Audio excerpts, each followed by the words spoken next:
Olá pessoal, graça e paz para todos vocês, sejam todos muito bem-vindos ao nosso canal Aleph e Ômega. No vídeo de hoje estaremos estudando a lição de número 2 que tem por título Quem era Jó? Na aula passada vimos toda uma introdução ao livro de Jó. Ali nós aprendemos que o livro é composto de prosa e poesia, que tem a forma de um sanduíche, ou seja, prólogo, o corpo e o epílogo, e que é dividido em 5 partes principais.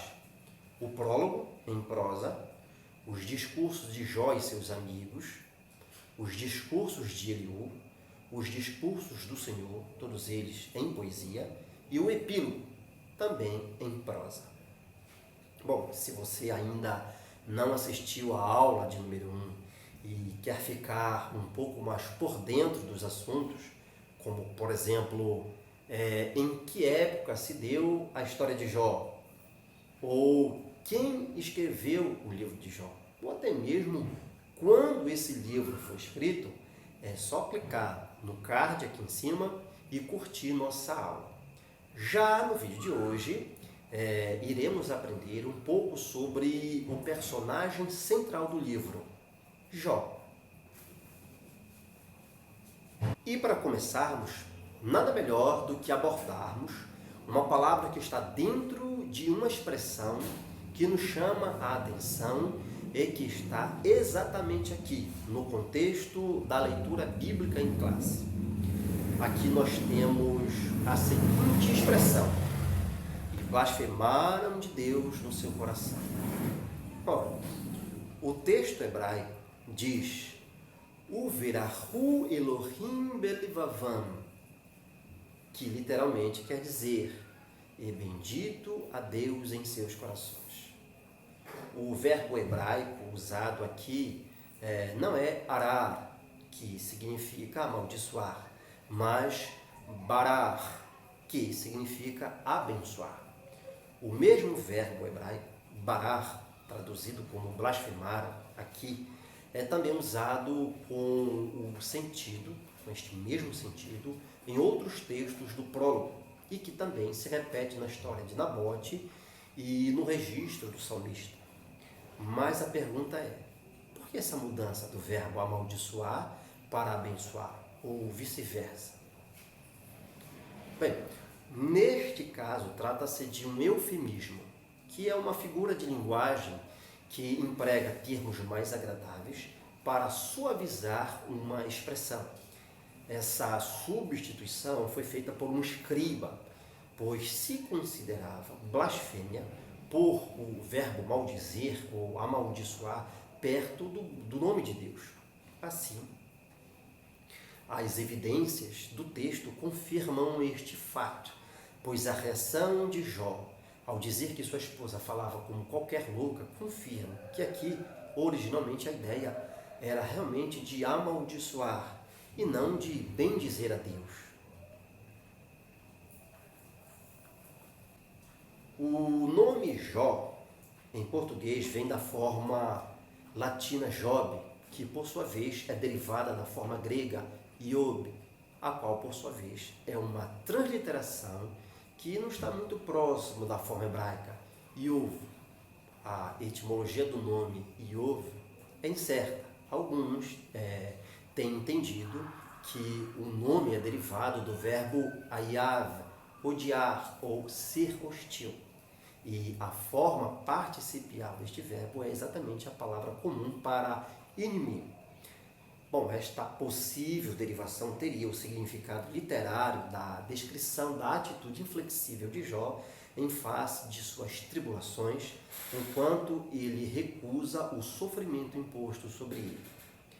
Se visto como uma forma passiva de Ayav, o nome significa ser perseguido e teria a conotação do conceito de objeto de hostilidade ou objeto de perseguição, o que descreve Jó como alguém que sofreu nas mãos de Deus.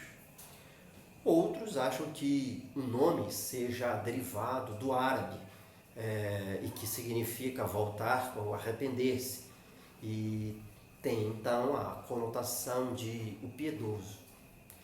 Pode ser que para leitores israelitas posteriores, que há muito já deviam ter esquecido a sua forma antiga, o nome poderia ter sugerido alguém alienado ou longe da aliança, mais do que adversário de Deus, ou alguém que o odeia.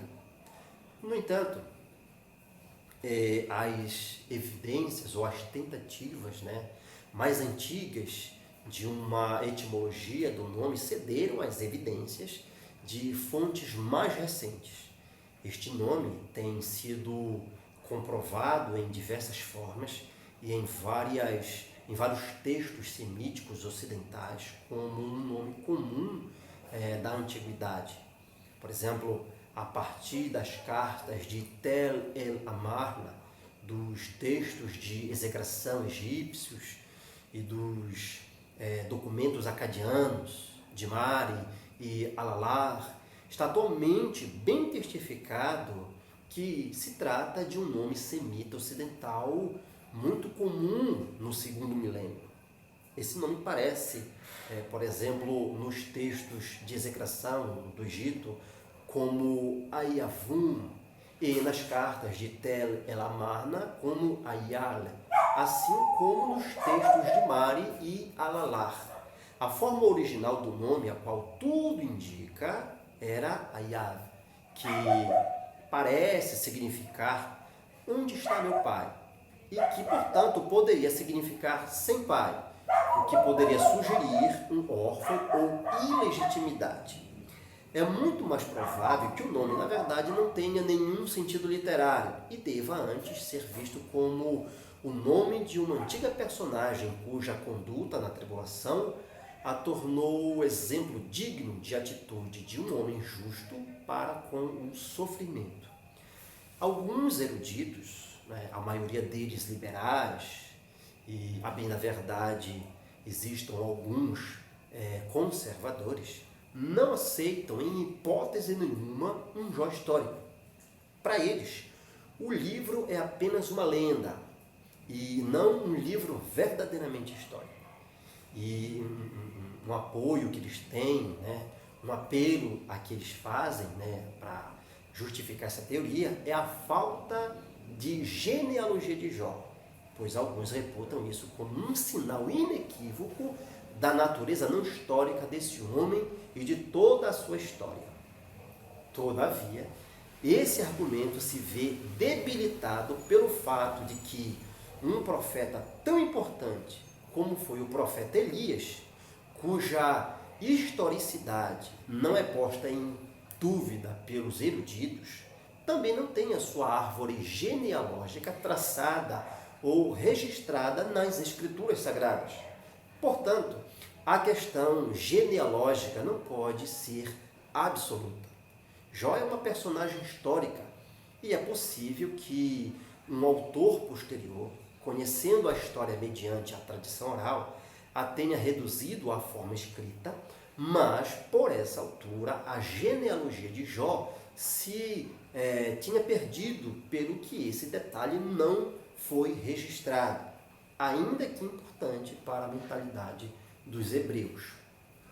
Bom, a narrativa de Jó e suas experiências representam uma história verídica e não uma ficção, não uma lenda, E essa conclusão é óbvia, é necessária, devido às referências feitas a Jó em outras passagens bíblicas.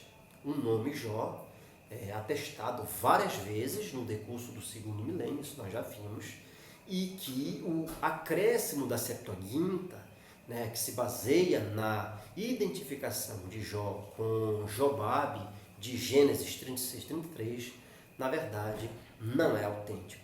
Portanto, podemos rejeitar sem a menor hesitação as lendas que apresentam-no como um rei antigo. Mas a pergunta é, quem era Jó? Jó era um fazendeiro rico, que tinha 7 filhos e 3 filhas. Estava na meia-idade e com a família já formada, mas era jovem o bastante, ou suficiente para gerar mais 10 filhos.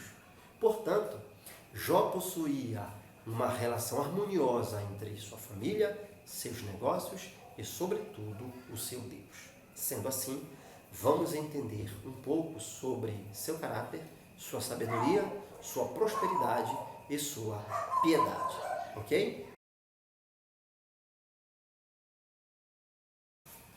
O caráter define o que uma pessoa é de verdade e o livro de Jó inicia se destacando o seu caráter ao descrever 4 aspectos do caráter de Jó.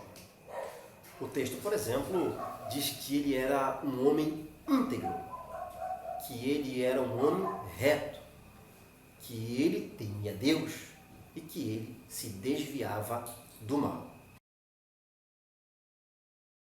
Em primeiro lugar, Jó era um homem íntegro. Esta afirmação de que Jó era um homem íntegro encontramos na boca do narrador, na boca de Deus, na boca de sua própria esposa e na boca do próprio Jó. O termo hebraico usado aqui é tam, tendo o significado de perfeito. Já no grego, de acordo com a Septuaginta, a palavra é alethinos, que significa verdadeiro. Nas Escrituras, só Deus, a quem nada falta em termos de bondade ou excelência, é apresentado como absolutamente perfeito. Tudo que ele é, pensa e faz tem o caráter da perfeição. Mas no caso de Jó, não significa perfeição no sentido absoluto da palavra. Ou seja, Jó não era um indivíduo sem pecados, pois essa é uma característica que ninguém pode requerer para si mesmo. Até porque Jó, mais tarde, admite que é um pecador. Quando os seres humanos são chamados de perfeitos no Antigo Testamento, deve-se entender que são justos. Assim, havia uma certa harmonia completamente perfeita e verdadeira entre sua profissão de fé e sua vida. Exatamente o oposto da hipocrisia da qual ele foi acusado por Satanás e mais tarde por seus amigos. Jó manteve sua integridade diante das acusações de seus amigos e diante do silêncio de Deus. E por fim o Senhor verdadeiramente, definitivamente o aprovou. Muito bem.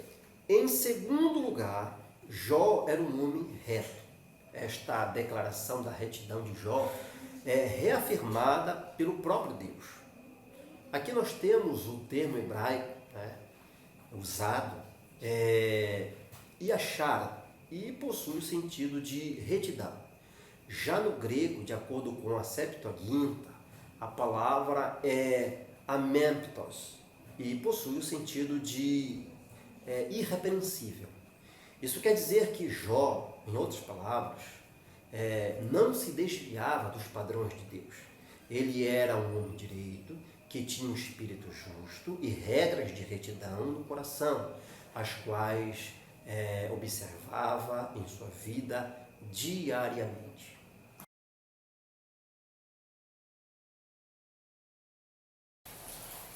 Em terceiro lugar, Jó era um homem temente a Deus. O termo hebraico usado aqui é yari e possui o sentido de reverência ou respeito. Já no grego, de acordo com a Septuaginta, a palavra é theothbes e possui o significado de devoto ou dedicado.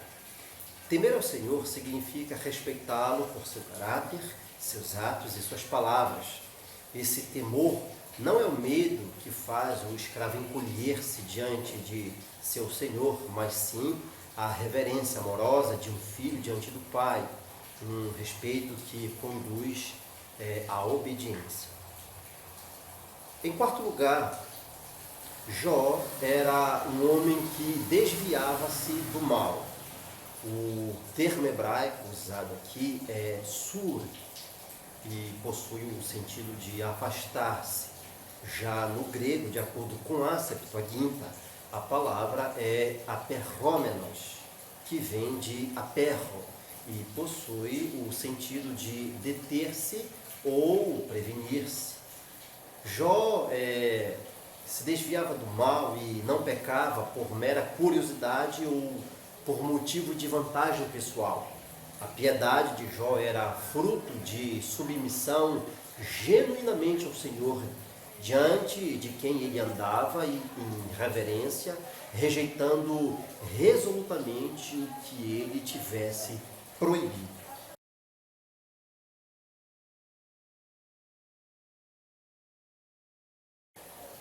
O texto hebraico diz Gadol Mikol Binekedem, ou seja, maior de todos os do Oriente.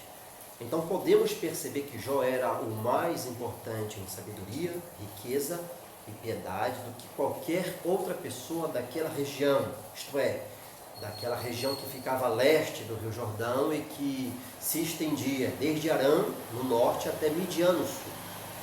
Os homens do Oriente eram notórios por sua grande sabedoria, que eles expressavam artisticamente em provérbios, cânticos e histórias.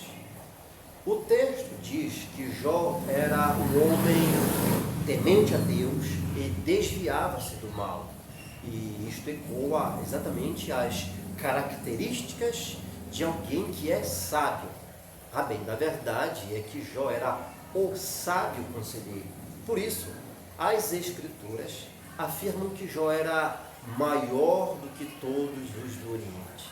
Até porque a palavra Gadol, maior, aqui, não pode ser entendida apenas como uma referência a bens materiais, mas também a sua vasta sabedoria.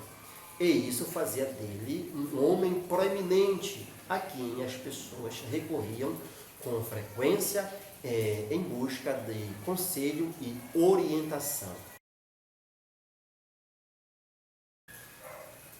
Como era comum no Antigo Oriente Próximo, a riqueza de Jó era medida principalmente em termos de animais e servos.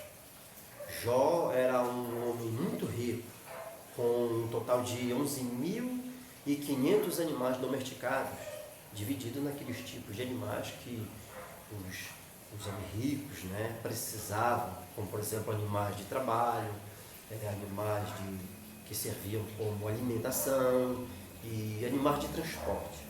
O número de juntas de bois utilizadas para lavrar a terra demonstra que Jó era um agricultor com grande extensão de terras para lavoura, bem como para pastagens.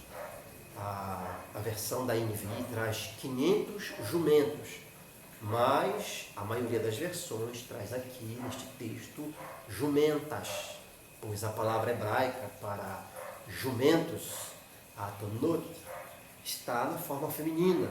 Assim, as jumentas eram muito mais valiosas por seu leite e pelas suas crias.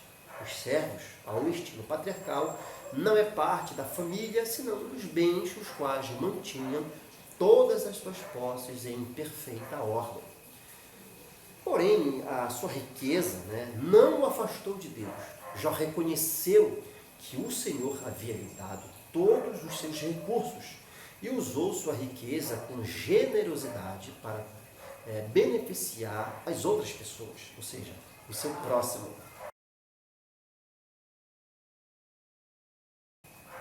De acordo com o texto, Jó tinha 10 filhos.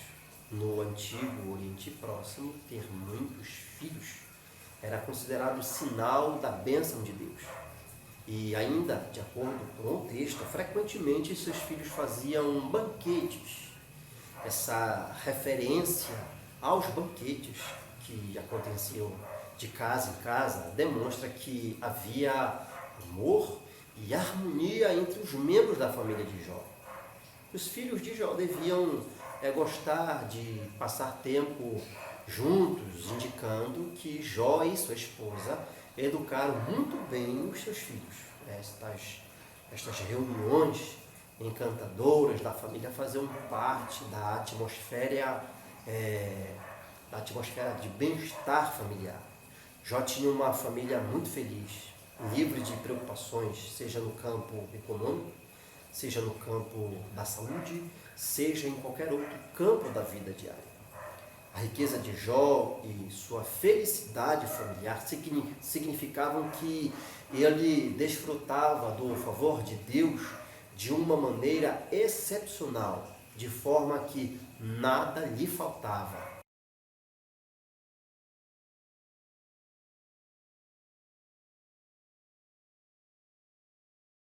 Muito bem, a expressão "e os santificava" ilustra um uso comum no Antigo Testamento de santificação como um cerimonial ou ritual de consagração. O fato de um patriarca oferecer holocaustos depois dos banquetes não indica que fossem comemorações ímpias, mostra apenas que Jó era um homem piedoso e desejava se certificar de que tudo em sua família estava em ordem diante de Deus. Quando Jó santificava seus filhos por meio das orações e dos holocaustos que oferecia a Deus a favor deles, cumpria um papel de intercessor, oficiando como uma espécie de sacerdote familiar, numa época anterior ao estabelecimento do sacerdócio arônico. Sabemos que originalmente, ou seja, antigamente, o pai era o sacerdote da família. Mais tarde, entre o povo hebreu, surgiu o clã sacerdotal, os levitas, o que transformou a tribo deles em uma casta religiosa. Bom, como sacerdote, Jó ofereceu holocaustos, no total de 10, para cada filho e filha. Esse tipo de oferta era, inclusive, conhecida desde os tempos de Noé. Era uma espécie de ritual de consagração. Jó não os ofereceu por causa de algum pecado conhecido, mas que talvez tinham pensado alguma coisa errada. Jó era um homem piedoso e preocupava-se corretamente com o bem-estar espiritual de seus filhos. Jó é apresentado como exemplo de justiça e resistência ao ponto do próprio Deus testemunhar a seu favor. Ele preenchia todos os requisitos dos seus dias de um homem exemplar. Ele era um ancião em uma das principais cidades da região. Era um homem de família e bastante conhecido. Jó era um homem inculpável e temente a Deus, que observava todas as leis da moralidade e da espiritualidade. Era também altamente respeitável, conselheiro, empregador honesto e hospitaleiro e generoso. Jó, como chefe da família, tinha o dever sacerdotal no que diz respeito a seus familiares. O texto diz que Jó levantava-se de madrugada. A frase é uma expressão idiomática hebraica comum para a atividade zelosa. Não refere-se necessariamente ao horário do sacrifício. Atento ao seu Deus nos dias bons como nos dias maus, Jó fielmente cumpria suas funções de sacerdote dentro da família. Não era um simples formalista. Jó percebia a raiz do pecado no coração humano. A religião de Jó era interior e espiritual, mas reconhecia a necessidade das cerimônias e dos sacrifícios. Seu próprio ato de intercessão, ao oferecer holocaustos para restaurar a santidade dos seus filhos, demonstra sua crença no poder de um mediador que mais tarde criará nele o desejo de que alguém fizesse a mesma coisa por ele. A visão panorâmica da conduta nobre de Jó desdobra-se à medida em que a história progride e chega ao seu clímax no seu testemunho final, onde insiste que suas realizações são publicamente conhecidas e nega quaisquer falhas sérias. Jó era irrepreensível diante dos homens e diante de Deus. Bom, por hoje é só. Curta, se inscreva e compartilhe. Até o próximo vídeo.